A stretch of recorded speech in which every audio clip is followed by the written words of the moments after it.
না, এই গাছের তো সব ডাল শেষ হয়ে গেল, আর এই গাছ থেকে কোনো লাভ নেই। যাই দেখি অন্য কোথাও গিয়ে একটা গাছে বসতে হবে। তারপর শাকচুন্নি উড়তে উড়তে হঠাৎ একটি বাড়ির উঠোনের সামনে একটি তাল ভর্তি গাছে দেখতে পায় এবং সে সেখানে বসে পড়ে। বাহ, এই গাছে তো অনেক তাল।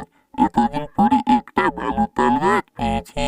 দেখে একটা তাল খেয়ে তালগুলো কেমন স্বাদ আছে। বাহ, তালগুলো তো বেশ সুস্বাদু। আরে, নিচে তো একটি ছোট্ট পাখি খেলা করছে, তার সাথে একটু মজা করে তার গায়ে একটা তাল ছুঁড়ে মারে।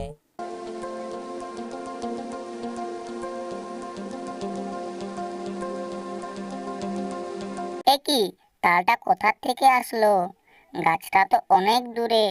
আচ্ছা, আয় আর খেলতে হবে না, চল ঘরে চল। ও টুনি, টুনি, দেখো মাছ নিয়ে এসেছি। মাছগুলো কেটে নাও, তারপরে জমিয়ে রান্না করো। মা, অনেকদিন হলো ইলিশ মাছ ভাজা খাইনি। আজ একটু মাছটা ভাজা করো না মা।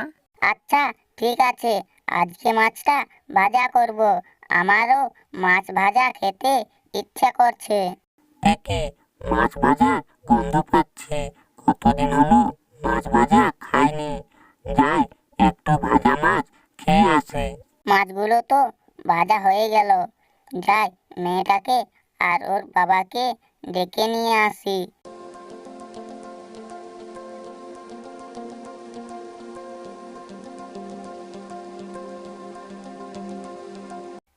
এ কি, তোমরা বাবা মেয়ে এখনো বসে গল্প করছো? ওইদিকে তো মাছ ভাজা হয়ে গেছে, খাবে চলো, তাড়াতাড়ি খেয়ে নাও।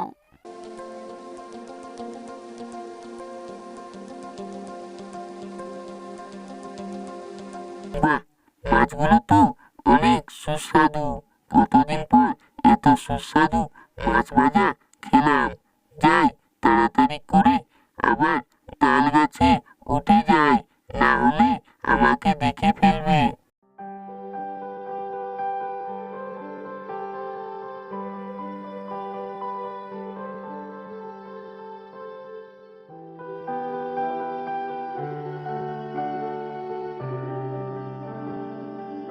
এ কি, মাছ ভাজাগুলো কোথায় গেল? আমি তো এক্ষুনি মাছগুলো ভেজে এখানে রেখে গেলাম। মনে হয় বিড়ালে খেয়ে নিয়েছে। মা, মা, পাশের বাড়িতে কাকি তালের পিঠা করছে। আমারও খুব তালের পিঠা খেতে ইচ্ছে করছে। তুমি কি আমাকে তালের পিঠা করে দেবে? আচ্ছা, ঠিক আছে, তুই খাবি না তো কে খাবে? তুই আমার একমাত্র মেয়ে। আচ্ছা, তোর বাবাকে বলবো আটা আর চিনি আনতে, কাল পিঠে বানাবো। আহ, কি সুন্দর পিঠের গন্ধ। মনে হচ্ছে তালের পিঠে। কতদিন হলো তালের পিঠে খাইনি। যাই একটু মনের আনন্দে পিঠে খেয়ে আসে।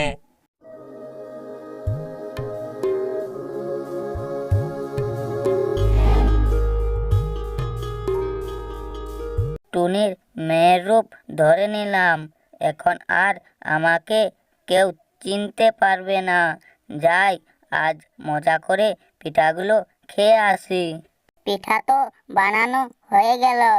যাই মেয়েকে আর ওর বাবাকে ডেকে নিয়ে আসি। মা, আমাকে আর ডাকতে হবে না, আমি চলে এসেছি। আচ্ছা, ঠিক আছে, তুই পিঠে খেতে শুরু কর, আমি তোর বাবাকে ডেকে নিয়ে আসি।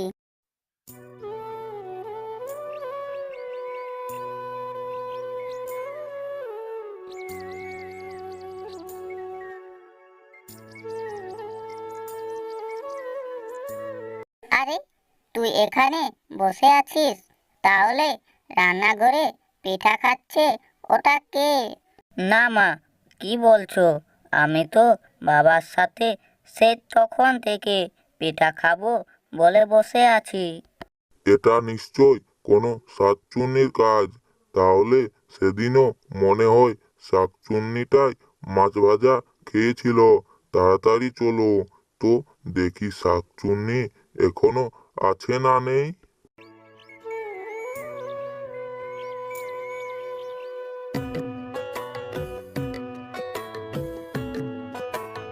তারপর তারা দরজায় গিয়ে দাঁড়িয়ে দেখে শাকচুন্নিটা তালের পিঠে খাচ্ছে।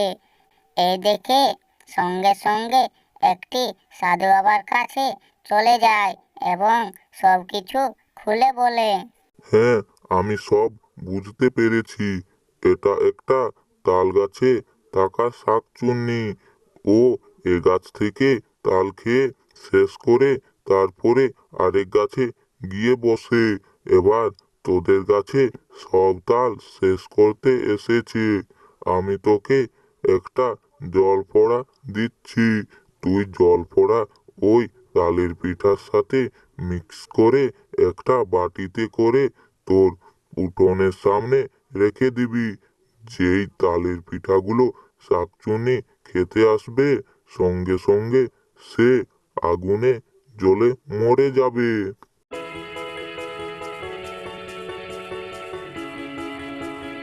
তারপর তালের পিঠা দেখে শাকচুনি গাছ থেকে যেই না নেমে আসলো পিঠে খাওয়ার জন্য, অমনি আগুন ধরে শাকচুনি পুড়ে মরে গেল।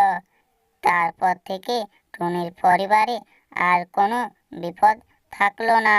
তারা সুখে শান্তিতে দিন পার করতে শুরু করলো।